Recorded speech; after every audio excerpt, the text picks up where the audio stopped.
Crime Curious is a true crime podcast that takes an in-depth look into real cases through the lens of a trained investigator and former prosecutor turned judge. If you are sensitive to expletives, anatomical descriptions, and accurate descriptions of crime scenes, this podcast may not be suitable for you.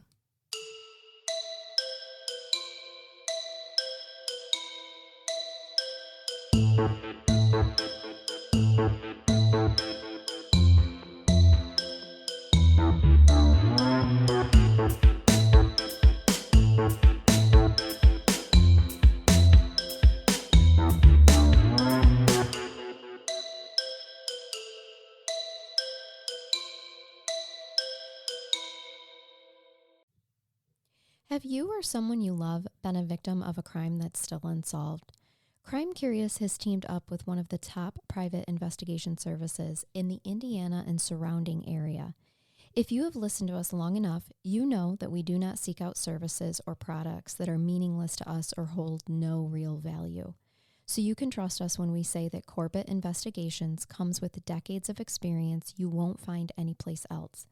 Corbett Investigations is run by a former homicide commander of one of the country's most successful homicide units, has put over 400 people in prison for homicide, handled over 1,100 death investigations, and solved 33 cold case murders. To be real with you, Mr. Corbett had a really difficult time telling us what we should highlight in this segment because he does not like to sound like he's bragging. Solving crimes has been his life's passion, and he has never done it for the accolades or recognition. He has a whole team behind his services that help him be so successful, as they specialize in things like blood stain analysis, ballistics, crime scene reconstruction, and forensic pathology, just to name a few. When you contact Corbett Investigations, you talk directly with Tim Corbett. He is hands-on with every case and can travel anywhere that's needed to get the job done. Corbett Investigations prides itself on honesty, truth, feet to the ground, real investigation work, and the strength to stand up to whatever is in the way of solving the crime. Corbett Investigations specializes in complex homicide cases, sex offenses, and criminal investigations that are old and new. Tim and his team have a reputation for finding witnesses and information that others could not. Although we hope none of our listeners ever need private investigation services, if you do, we recommend contacting Corbett Investigations and mention this segment on Crime Curious for a free consultation. Contact Tim Corbett today at 574-229-8115. You can also check them out on Facebook at Corbett Investigative Services, Inc. Thanks for listening, and now on to the show. Welcome to Crime Curious. I'm Charnell. I'm Megan. Hi, Megan. Hi, Charnell. I know that you love it when I do this to you and to the audience. I'm just shaking and rubbing Gree-Gree. Okay. Yes. I was going to get to that in a second, but I was going to just preface with, I have a ghost story for you today. Oh, I love this. I know. You know that makes me happy. Yes, and so now that you're happy, shake Okay. all the Gree-Gree and Shakes, squeak it. Shake, squeak. Shakes and squeaks. Rattle, roll. Shake, squeak, rattle, and roll. Oh, I that think sounds so thick. that should be Okay. And I have my dormouse. Oh, perfect. We are all ready to go. And are you ready for a ghost story? Ghost me. Okay. Like now, all the guys before. No, I'm kidding. all right. This is about a ghost that didn't like the legacy that was created after his death and what was being written about him. So he appeared to clear his name. So I would do this. Yeah, I agree. I think many of us, if we had enough spiritual power, would. There's nothing better than a petty ghost. I want a petty, true. passive-aggressive ghost. Yep.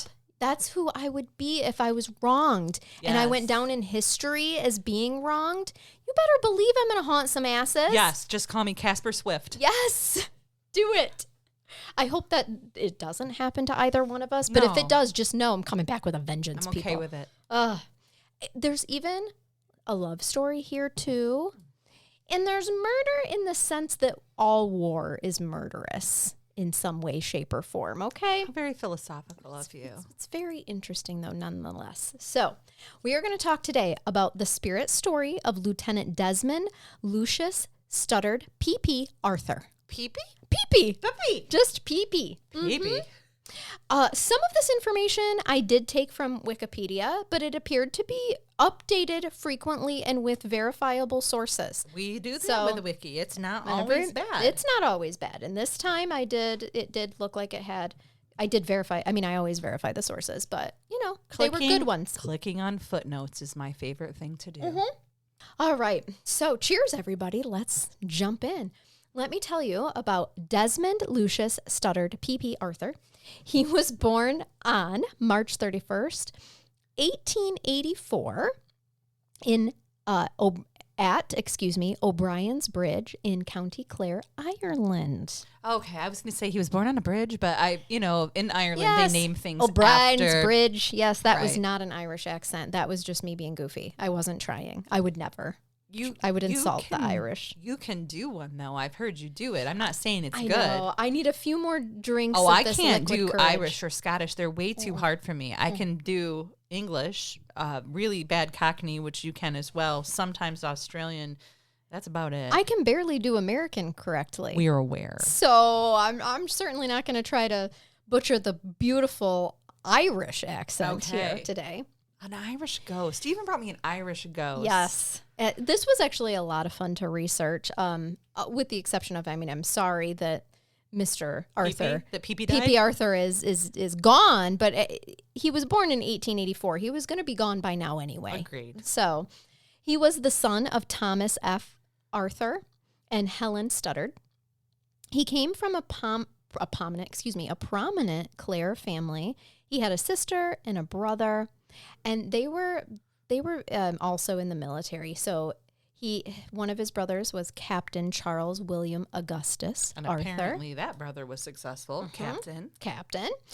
Mr. Arthur, the one we are talking about, Desmond, he was educated at a royal school in, Enniskillen. Enniskillen. Mm-hmm. Yeah. Enniskillen. We know it's wrong, but she did such a good I job. tried- You can tell what it is. I spell it, guys. I'm a phonetic reader. He was an enthusiastic sportsman, and he won a number of prizes in motoring speed trials before becoming lieutenant in the Army Motor Reserve in 1908.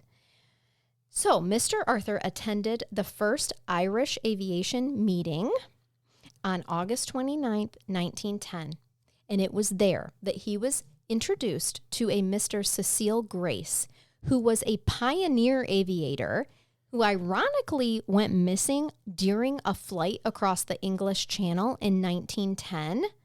So this actually reinforces Desmond Arthur's desire to become a pilot himself.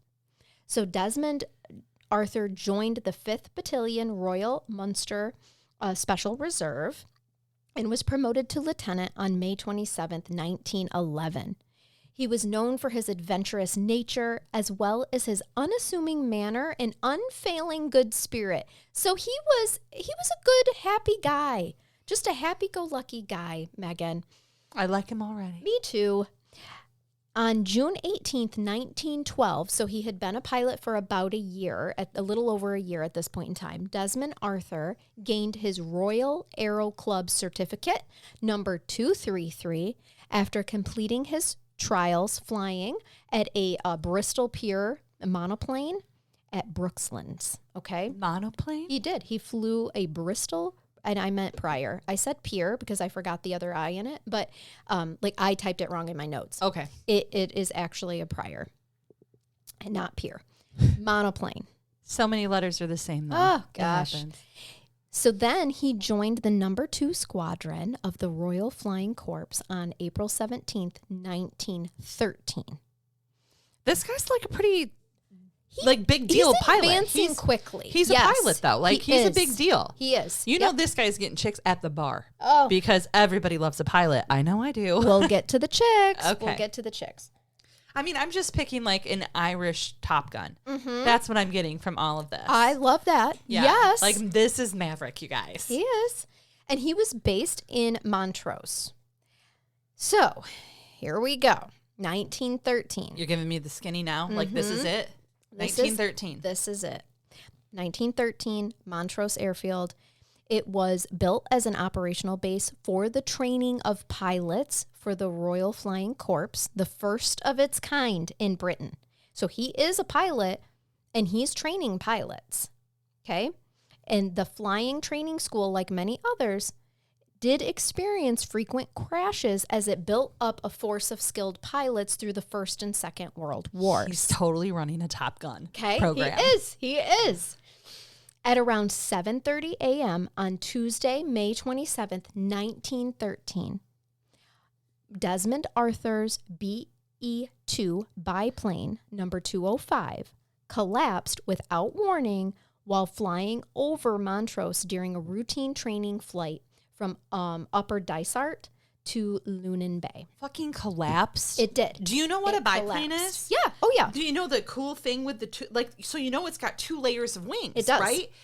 And I'm We'll assuming get when to they the say wings. collapsed, that they collapsed in on themselves. Sorry for Cliff Claving you. No, I got super excited about trivia. The plane yes, that is, you're exactly right about the biplane itself. Okay. But it was the whole plane. It wasn't just the wings that collapsed. Like, it just literally imploded. What they know is that the plane fell apart and it began to descend from 2,500 feet. I will say in some sources I found 2,000. It doesn't matter. No, when you're over. You know that when I fly, I picture being on that commercial jet. Yes. And I used to sit by the window, but now I tend to sit in the middle if I'm with people I know, because I look out the window just waiting to see like a large nut and then a bolt. A panel flap off. Part of the plane. Yes. And I keep thinking we didn't need that. We don't need that. It's No, okay. It's fine. One of these, yeah. Hate it. And when you fly Spirit, you're like, why is there duct tape? Why is there duct tape on the wing? And you know what? It's probably safer. It's probably safer to fly with duct tape. Why are these bench seats? I'm not even in my own seat. This is a bench seat. That's fantastic. They gave me my saltines before I got on the plane. Yes. You know who's not going to sponsor our podcast? Spirit. Right. Or they might, because they're like, you know what? You guys are not far Sponsor off. us, Delta. I am a Delta snob. I give you so much money. I know.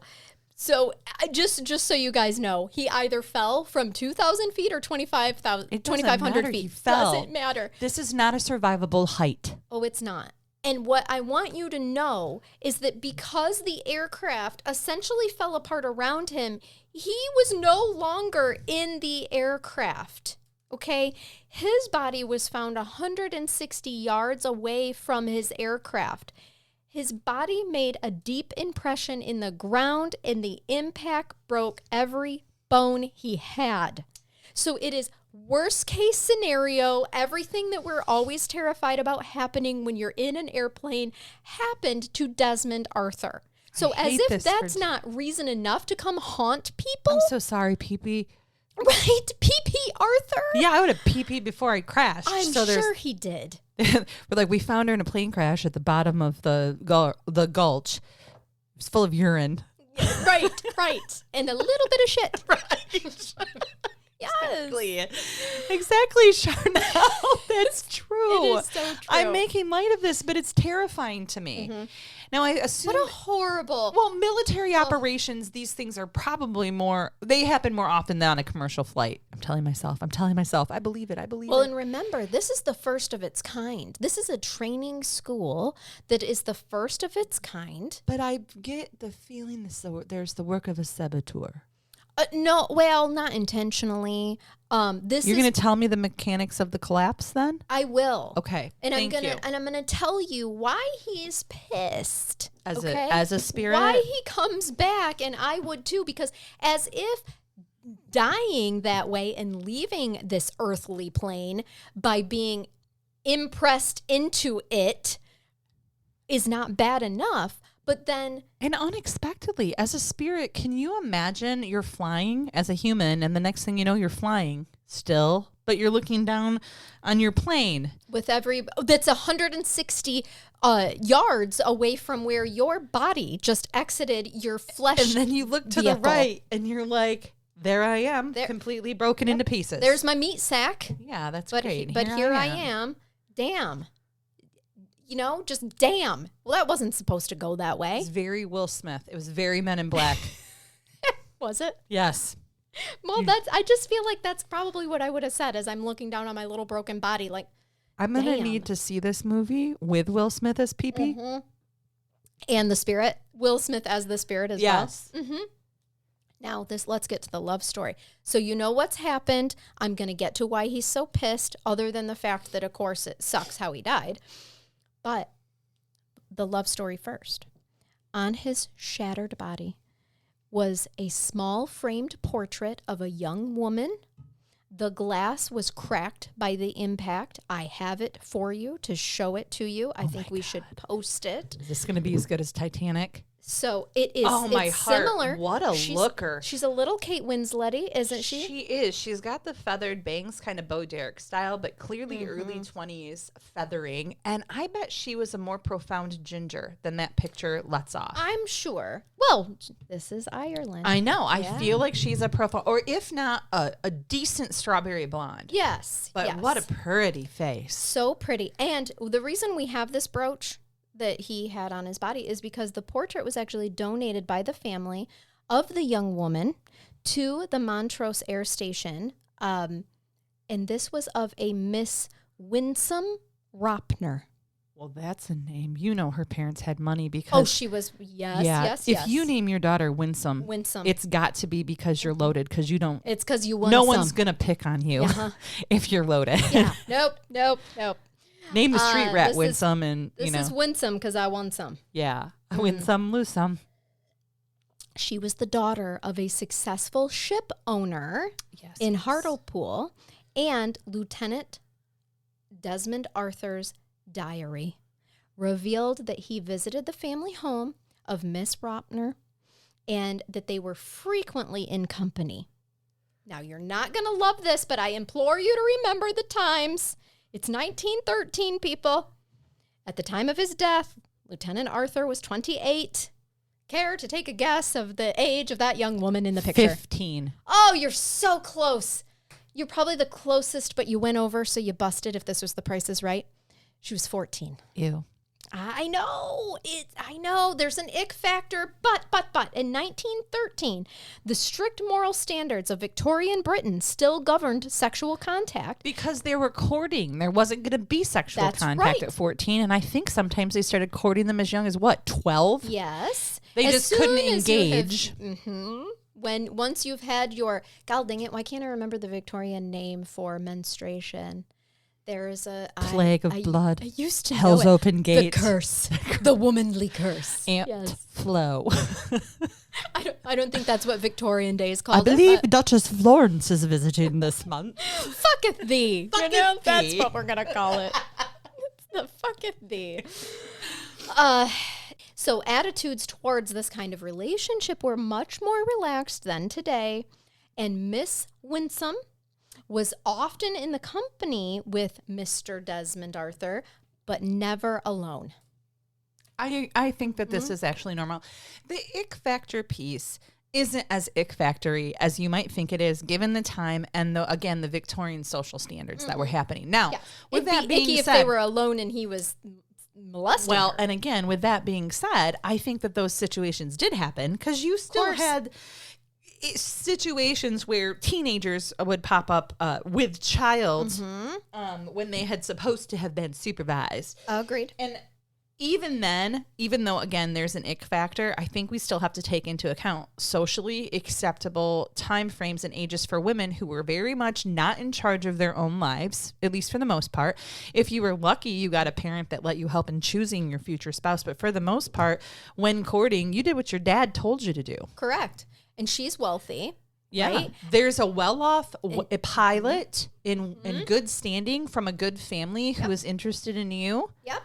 And he'll be coming by. My job as a father is to make sure you're taking care of the rest of your life. But you know what's sweet about this? If we can just skip over the ick factor of the age. Sure. While he was courting her, he clearly cared enough about her to carry her picture with him in his plane. And write about her in his diary. Because so PP won me over. PP was not a creep. Okay. All right. And he actually, from his diary, what's the word? Entries. Thank you. His diary entry. Not a hard word, just escaped my brain. It's obvious that this was a relationship that was destined to lead to marriage. That was the plan, okay? Like all along. So that much was obvious. So Mr. Desmond Arthur's death, PP's death, in an accident was one of the first to occur in the Royal Flying Corps and the first ever in Montrose. Okay? So this is a big deal because they've lost their first one of their own. Like their first pilot has gone down during these training exercises in this specific program. In this new specific program. Now, certainly, Which as I had to have mentioned been- earlier, plane crashes weren't uncommon. But here's the thing. The whole reason that they created this training program was to eliminate these plane crashes from happening. And that was kind of, a big part of like, we're doing this training program. We're making pilots safer. We're making the planes safer. And it's going to be good. So contemporaries are really surprised by the crash of such an experienced pilot. And this does not bode well for them.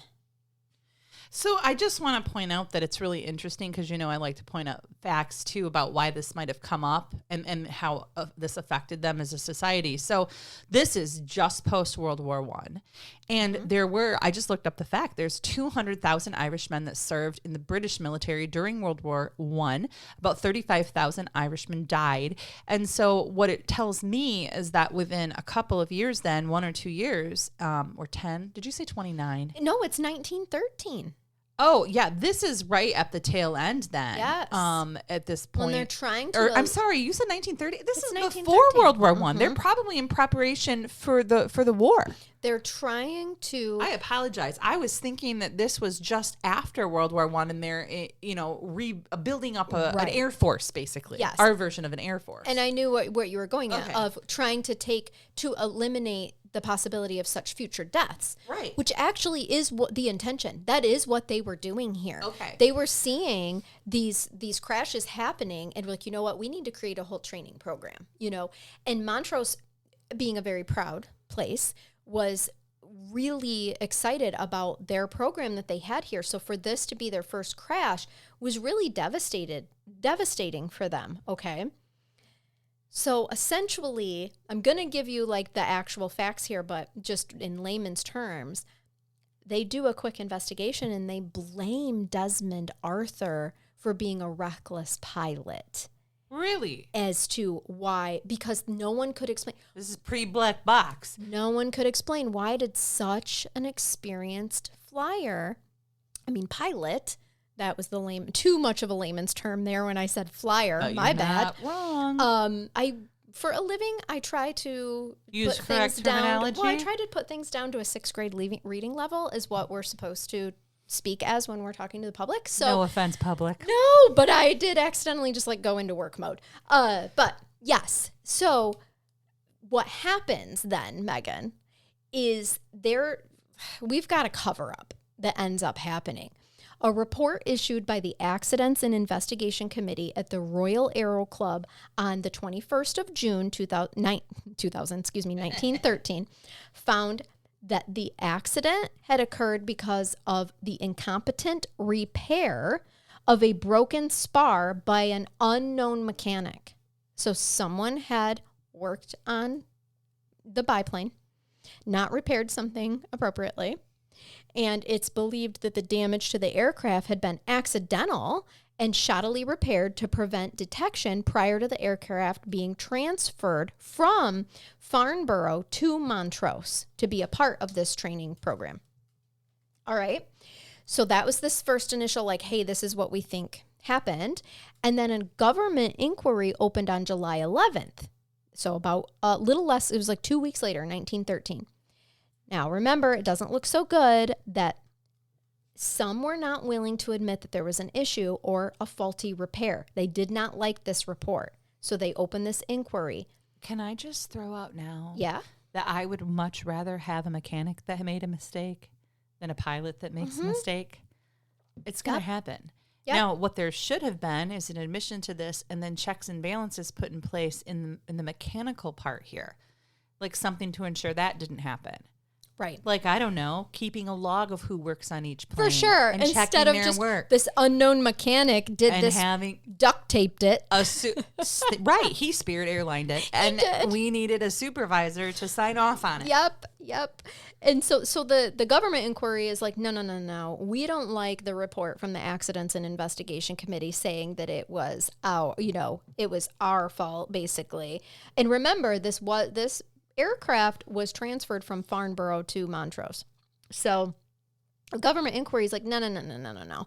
What happened is this was reckless flying on the part of the experienced pilot that led to this error. And I, as a future Spirit, would be pissed as well. Thank you. If someone, right? yes. His reputation. It's bad enough that faulty repair cost him his life, but now you about to blame him? Oh, hell no. He is not having it. Okay, so he's coming from the great beyond? He is.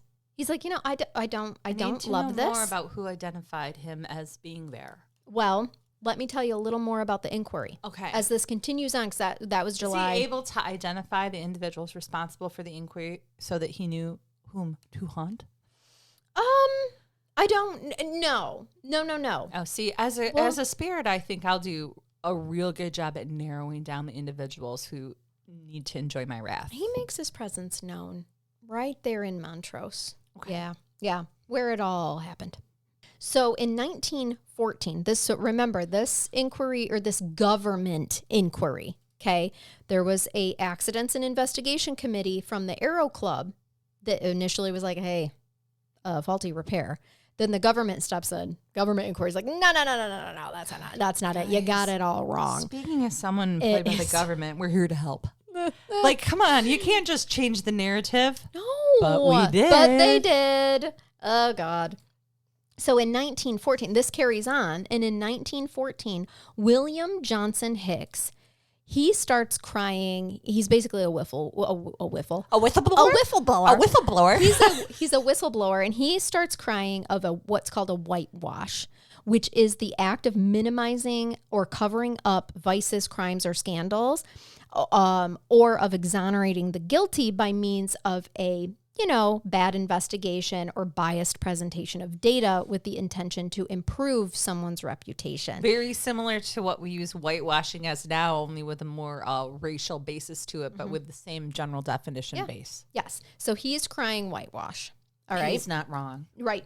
Based off what you just told me, he's very accurate. Well, about what and happened. he says, he's like, listen, Secretary of State for War, Colonial Seeley, Mr. Seeley, would not admit to the faulty repair. That's what's going on here. He's the one that did the government inquiry, and he's not willing to admit the faulty repair. Oh, sorry. You guys, Is there a mouse? I was just... I don't even know if the general audience knows that we have these crocheted it just peens. gets better. That were given to us from a Patreon. They have squeakers in them, and I'm holding one, and I accidentally squeaked it. And okay, I'm sorry. That's if this was a video episode, good God. But anyway, so interestingly enough, when the cry of a cover-up started, so did the sightings of Desmond Arthur. Something that those who knew him believed is not a coincidence and was directly related to him trying to clear his name.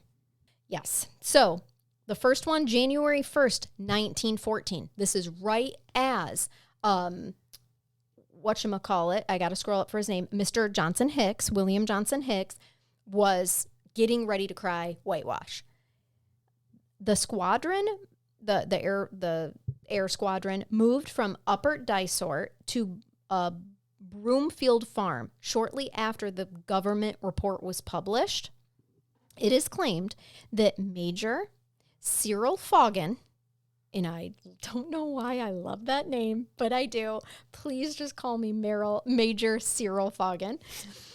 It sounds a little like a swear word. It's so weird. Saw a ghostly figure enter the officer's mess, but did not report it, fearing he would lose his post, of course, because, at first he thought he was maybe going a little crazy. According to paranormal enthusiasts, there were further sightings by other officers and flight instructors, all occurring in what was what used to be the old mess of the number 2 flying squadron, which is exactly where Mr. Desmond Arthur, remember, he joined number 2 flying squadron.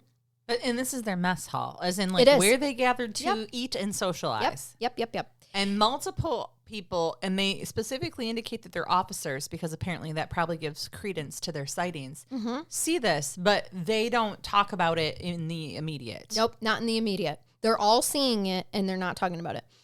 If you see something, say something, guys. Well, they started to. And that's when they're like, oh my God, yeah, I've seen that too.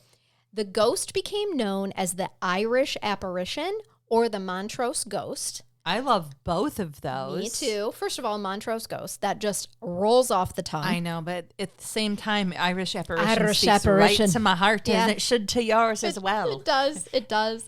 Believers say that fear of the ghost caused guards to desert their posts from time to time and for pilots to request transfer from Montrose. Like they were requesting to leave Montrose because of the Montrose ghost. That's Desmond bad Arthur. Juju. Like, he's not there to hurt anybody. Y'all, yes, but calm Charnell, down. I don't like to fly anyway. And if before I get into a plane, I see a ghost walk by, I'm fucking out. Listen, I'm out. I'm the opposite. As your spiritual guider here, if I see one, I'm going to be like, what do you know? What you know? Am I about to join you on the other side if I board this plane? If you tell me what you know. If you ever tell me there's a spirit getting on the plane with us when we fly, we won't be going. So keep it to yourself, okay? I will. Never. And don't give me one of your side eye looks like I know that you're responding to some stimuli because I can read you like a book. Well, that's because you're intuitive as well, and you haven't cracked that open yet. No, I can. I don't want to know that there's ghosts with me on the plane. Yeah. I'd rather have snakes on a plane. Oh my God. It's a terrible movie, by the way. It is just awful. This was not an endorsement for that movie. No, we are losing sponsors today. Oh, Lord. Well, I'm sorry to tell you, but most people have, spirit guides and ancestors with them. But if there's one that seems out of place, like the Montrose ghost. Like Pee-Pee. Pee-Pee is out of place. He is like, guys, when are you going to start to clear my name? Because I'm so far the only pilot here that has died in a horrific crash. Is me. And it's not my fault. Right. It is the plane. It was the mechanic's fault. And also, I'm walking around here as a terrible, terrible warning that you should all check your airplanes and have a mechanic come and look at them before you fly. Because someone's up to no good here. Multiple people sign off on this shit. Or they don't. Well, that's even more of a problem. Where did you hire your mechanics It was the unnamed mechanic. I know. What if this guy was secretly a serial killer and he did it on purpose? What if he really just drank his breakfast at Patrick O'Malley's before he came over? No, that's more likely. That is probably what happened. Listen, I'm not saying there's ill intent. I'm just saying he had too many breakfast stouts. You're right. Yeah. The ghost was named Desmond Arthur by the editor of British Flying Magazine, known as, the magazine was called The Aeroplane, AERO plane. Yeah. Cute. C.G. Gray. Gray was a personal friend of Desmond Arthur, and he believed that the appearance of his ghost was linked with the official investigation into the crash. A later investigative report, published at the end of 1916, reinstated the reputation of Desmond Arthur, finding that the crash was due to a damaged wing that was ill-repaired. Once his name was cleared, the sightings of Desmond became fewer and farther between. But according to legend, in 1914, a hurricane pilot was distracted by a mysterious biplane while searching for a bomber. Okay. Another legend claims that in 1942, and I mean, this is during World War II, an unidentified flight lieutenant stationed at Montrose crashed into the runway not long after takeoff and was killed instantly. A week before the crash, he had fought with the mechanic working on his plane. Oh, no. Was the mechanic about 60 years old, Irish, maybe a little drunk? Maybe a little drunk. Possibly.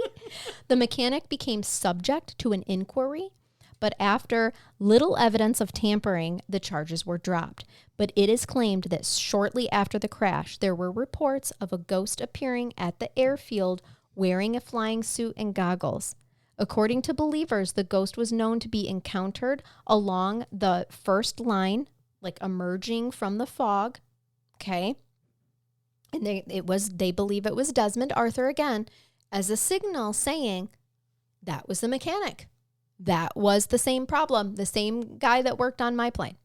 Which, I mean, between 1942 and 1913, if he only made 2 mistakes, you know, I don't know if he's intentionally doing it. Like you said, he might just be a little drunk on accident. There are also claims that in 1949, when Montrose became a permanent training station, new cadets were supposedly briefed on the possibility of seeing a ghost. That is when I quit my job.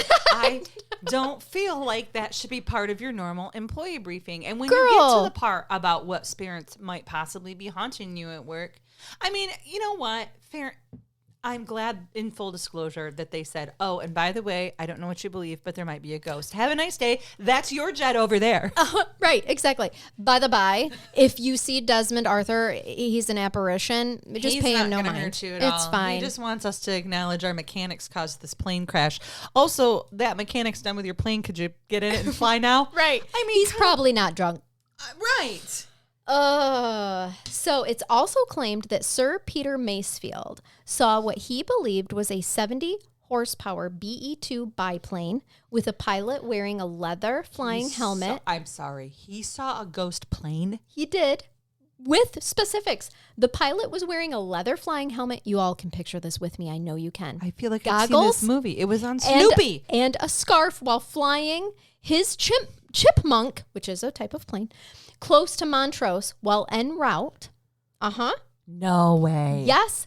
Who was en route from Delcross to Shoreham on the 27th of May, 1963. And if there wouldn't have been multiple corroborations, I would have been like, did he lose oxygen in his cockpit? Right. He's seen a ghost plane. No, Desmond is just like, listen, not ready to fully cross over, still got some flying to do. Charnell, we talk about ghost ships all the time, and I'm right on board. I even presented one, right? Yes. Like, ghost ships are totally believable to me, so I have to put it within my mind that to ghost imagine planes that a can ghost be plane too. Why cannot multiple means of transportation be ghosty? Of course. There could be ghost trains.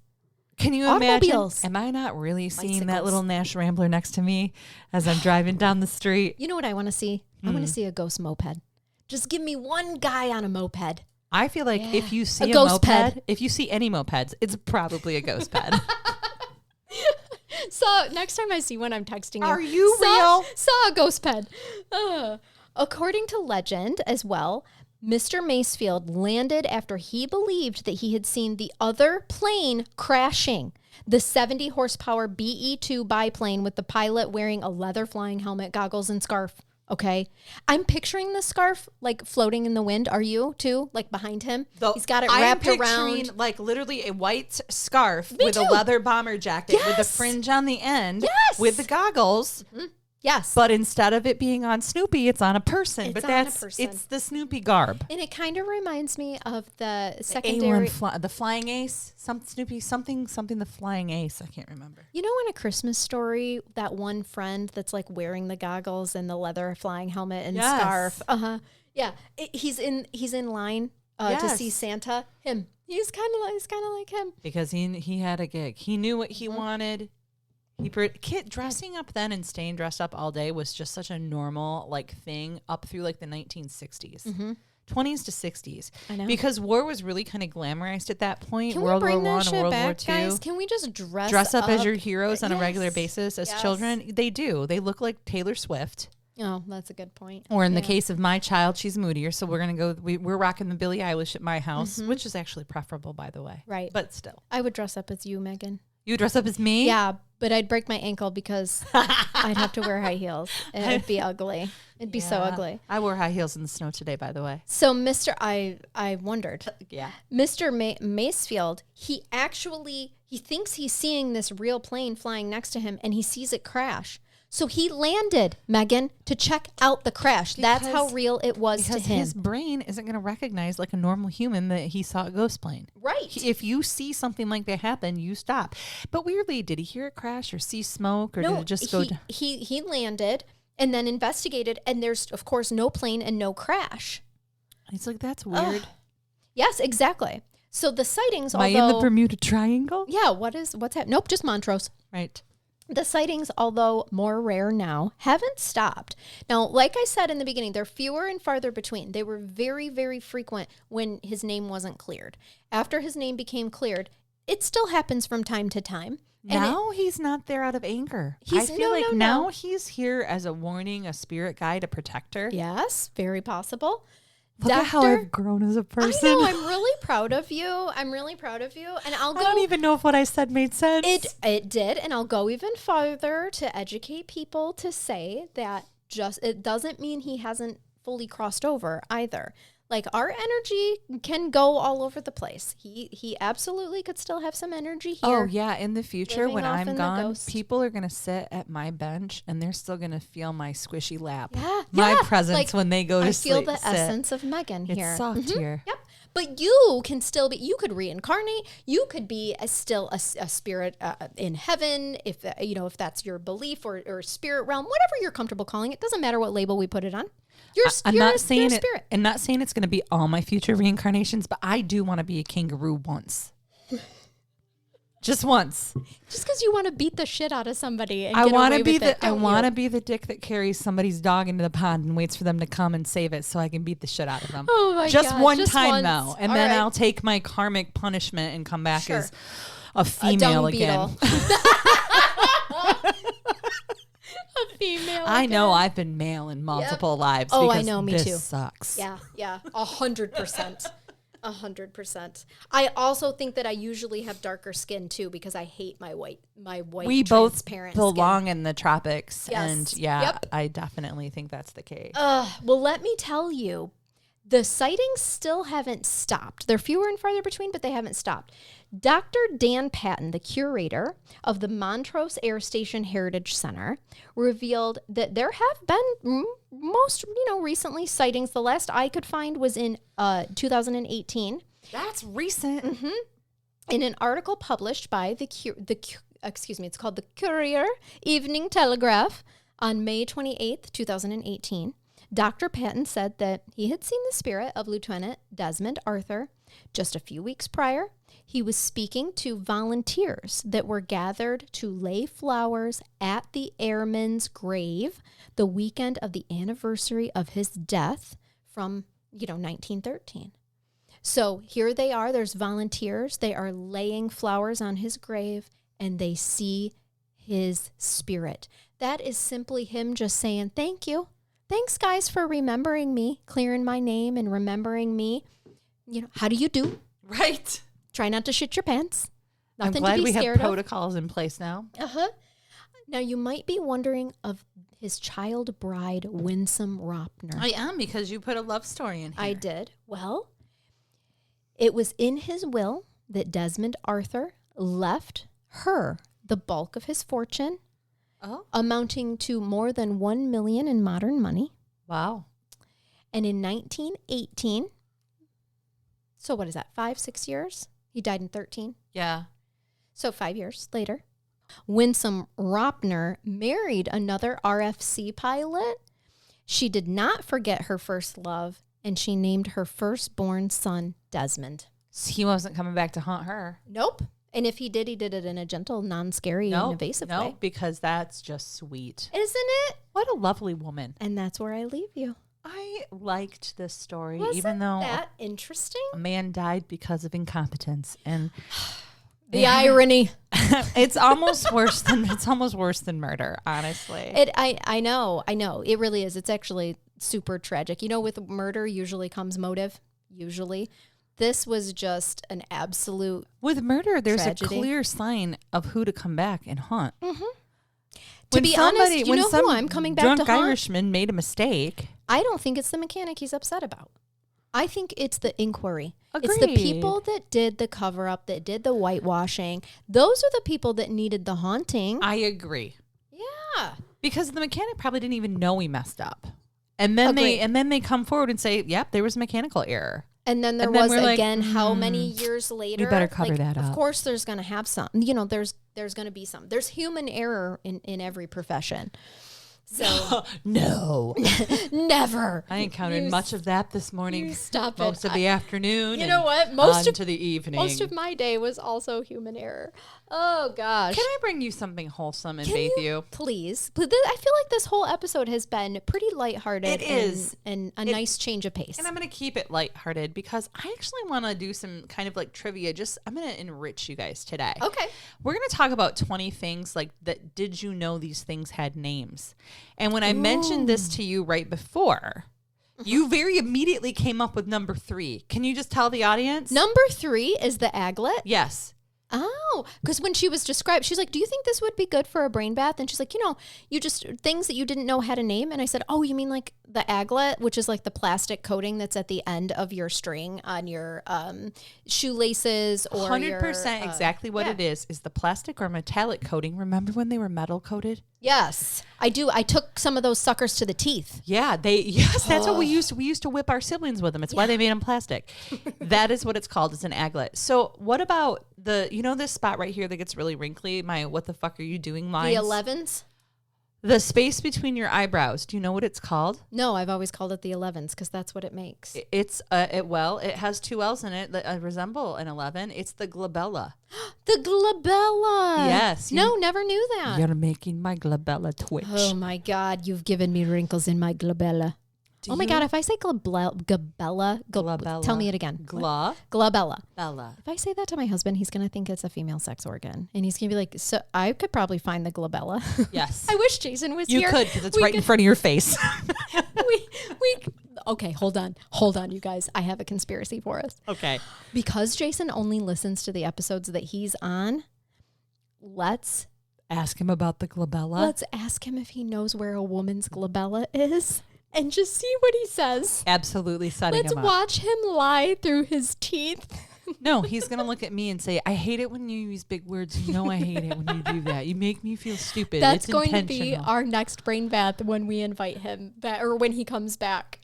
Are you a person who likes how it smells after it rains? Mm-hmm. So am I. That is some people, you either love it or hate it. Yeah. A lot of people don't like it. I like it. Do you know that the way it smells after it rains has a specific name? It does? Yes, it's called petrichor. Petrichor. Which goes back, honestly, to a word that kind of correlates with decompensation.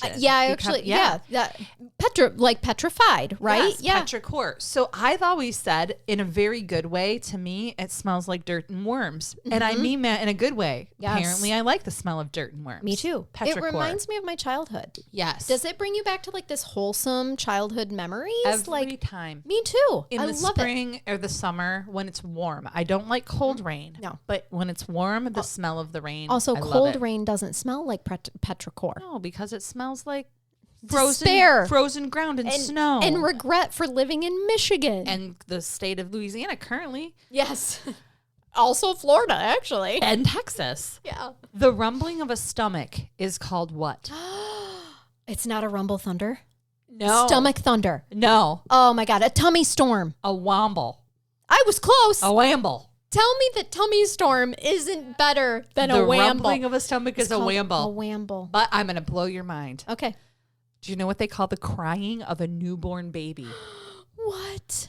A vagitus. Stop it. Vagitus. Shut your mouth. It recently came out. It says the cry of a newborn. So that first cry they make when they come out is called a vagitus. Because they just exited your vagitus? A vagitus. That is the cry of a newborn baby. I I hear your vagitus. I hear you, vagitus, and it's crying too. Right. Do you think it's because they're both in sync, crying together? Most of the time both when they the vagina and the baby? Unless you remove cesarean, like 2 of mine were, but the cry of that newborn baby when they first come out, they're literally still attached to you. Yeah. So what? Oh, right. Yeah. So there you oh go. My God. This one's easy. The prongs on a fork. What are they? Oh my God, I actually do know Yeah, this. I know you do. Most people do. I didn't think that this was a different one. They don't just call it what the prongs on a fork. They're called tines. A tine. Oh, tine. Yeah. Yes. Like that one. I was like, oh, that one. I guess I didn't realize like when there's. Well, yeah, that would make sense. This one makes sense too, but I didn't know it. You know the sheen or light you see when you close your eyes and then press your hands on them? Mm-hmm. You know, you're basically squishing your eyeball. Yeah. Do you know what it's called? Phosphenes. Phosphenes. So I'm seeing my phosphenes. I'm looking at my phosphenes. Yeah. The tiny plastic table in the middle of a pizza box. Oh, I love that thing. It's for called, no reason. It is a box tent. Of course it is. It's a box tent. Or do we call erect penises a pants tent? A box tent. Also a box tent. Right. All right. Moving on. Do you know what the day after? Do you know what the day after tomorrow is called? No. Overmorrow. That makes sense. But I've never heard it. Overmorrow. I want to challenge you to use this when you're talking about Thursday or tomorrow on Wednesday. Please refer to Friday as overmorrow. A number. I cannot wait till overmorrow. Can I write my staff and say, please have this submitted to me by overmorrow? Yes. And they're going to be like, did you mean tomorrow? And I'll be like, no, you miscreant. You uneducated swine. Don't you know anything? That's right. Overmorrow. Do you know what the actual name for your tiny toe or little finger is called? I have heard this one, but I have since forgot. Please regale me. It's simply called your minimus. My minimus. Yeah. It is the mightiest little.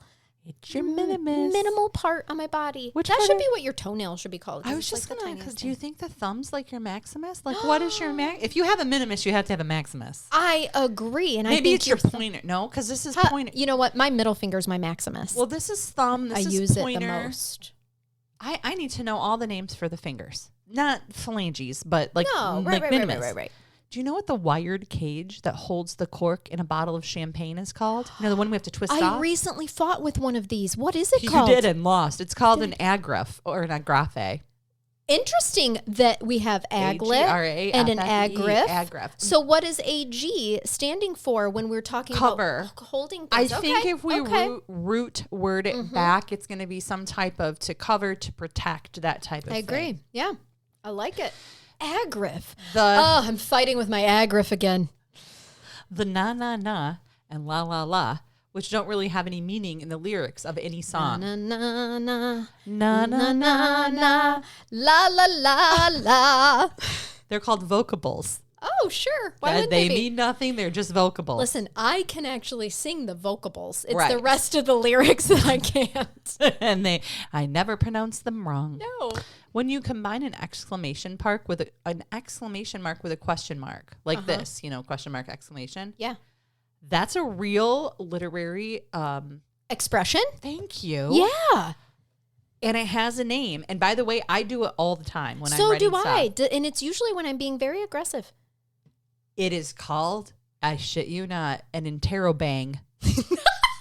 Like interrogate, question, and bang, there it is. Interrobang. I interrobang the fuck out of my writings. When I said I was being aggressive, it's true. You interrobang. I am interrobanging. And I cannot wait. This new knowledge we have the next time Brain Bath Jason's on, he thought my puns, please subscribe to Patreon if you want to hear terrible puns. You do have to. Actually, it's a whole episode of Megan annoying Jason this month, and it was fantastic. So interrobang. We're going to interrobang him.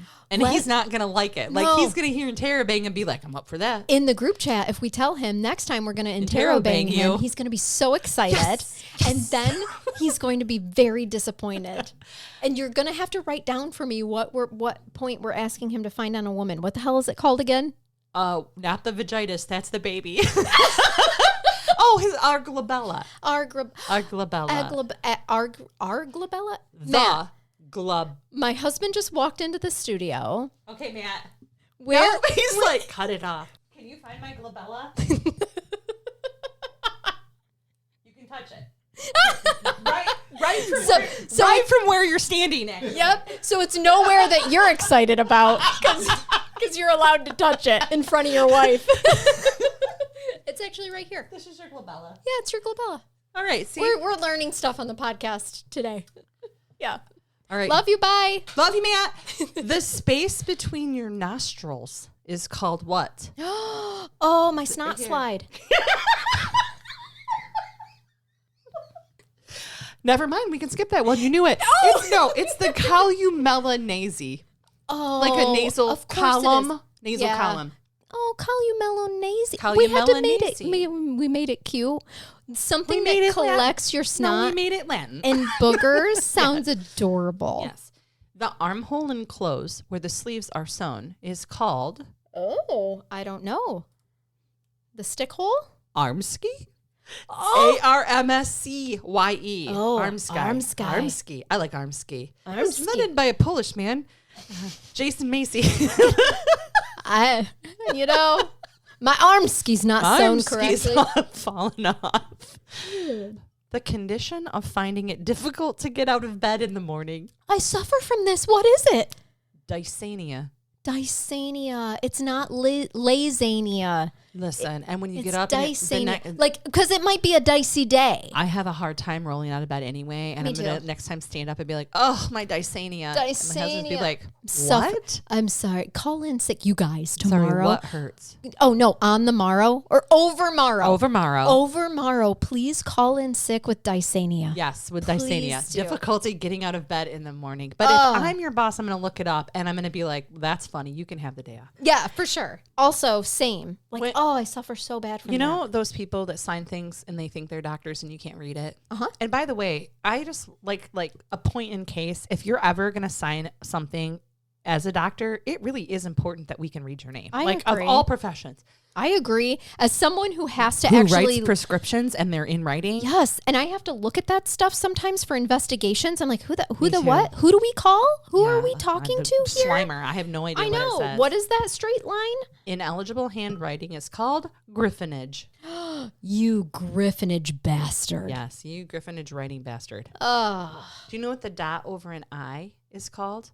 I have heard It this says one or and an also A, heard- but that's not in the English language. But it's the dot over not. an I or an A. Yes, I do. You're going to kick yourself I because know. this one was familiar It's called to me. a oh my god, shut up. I cannot. I made the dogs bark. She freaked them out.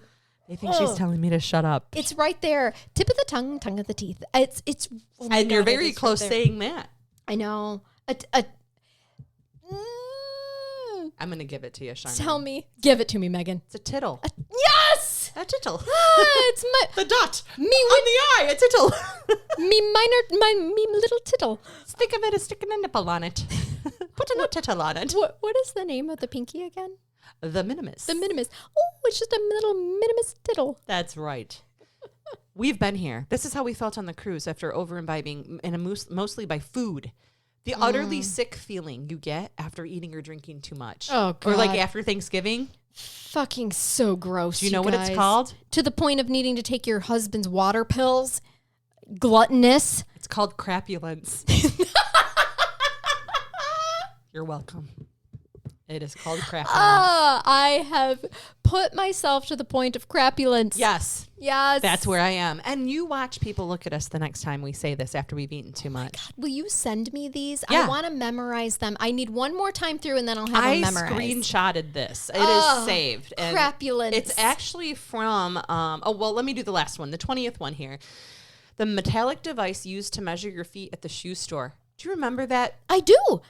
Some still have them. They do. And Yep. I love them, especially with little kids. They do look like a medieval torture device. A little bit. They have a name. They do. I bet my grandma used to work in a shoe store. But I don't understand. I would need to research who this is, but it's clearly named after someone. It's called the Bannock device. Oh. Bannock. Absolutely. Yeah. Some man somewhere. Mr. Bannock. Some woman had that idea and some man invented it and put his name on it. That's right. And if any of you would like to see these, I received this, I'm sure, from a totally legitimate source at www.facebook.com/EnglishLiterature11. Ah, yes. And there we are. What is it? Crapulous? Crapulence. Crapulence. When you're that full. Crapulence. Oh, Lence. I suffer from that so much. Crapulence. Yep. Yes. Once I see it for myself, I will have them memorized. But when you're just saying them to me and I can't see the words, it's harder for me to memorize. So I need you to send it to me so I can read it myself and then it will be committed. It'll be locked in. And it's going to be hysterical the next time we record with Brain Bath Jason. I can't wait. It's going to be fantastic. He also often eats himself and drinks himself to the point of often. He just told us that the other day. So, All right. yes. Thank you so much for joining us. Hope you enjoyed this episode. If you want more of us, please feel free to join Patreon. I know like a lot of people are hesitant. When I talk to people, they're like, I listen to a lot of podcasts and I've never really joined Patreon. We don't really have sponsors here. I mean, we collaborate with our investigator, our private investigator. You guys hear that at the beginning of our episodes. But we just stay on the air because of our Patreons, and we create a lot of extra content for them each month. So feel free to join that in 2025. Give yourself the gift of us in 2025. And if you don't, and you're continuing to listen to us on our free platforms, we still super appreciate you. We do. And I know I get a couple people every week because I try to manage our Facebook page who will join Patreon, just the Facebook page part of it. Indicating, I just can't afford to join Patreon right now. I don't care. Well, I'll let you in anyway because we love you and we're glad that you're here to listen to us. Yep. Clearly, we aren't in this for the money. Obviously. Mostly it's because we like to hear ourselves talk. And we like to hang out with each other. Also, we present you information from our experience Our perspective.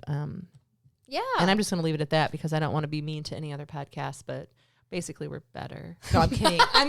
I'm kidding. No, but for real, thank you so much for listening. Tell your friends about us. And like I said, and if you want to join Patreon, the link is right there below. So if you're listening on YouTube, subscribe, do all the things because that supports us too.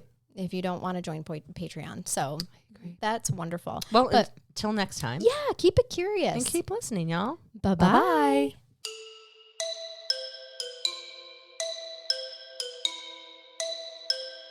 Bye-bye.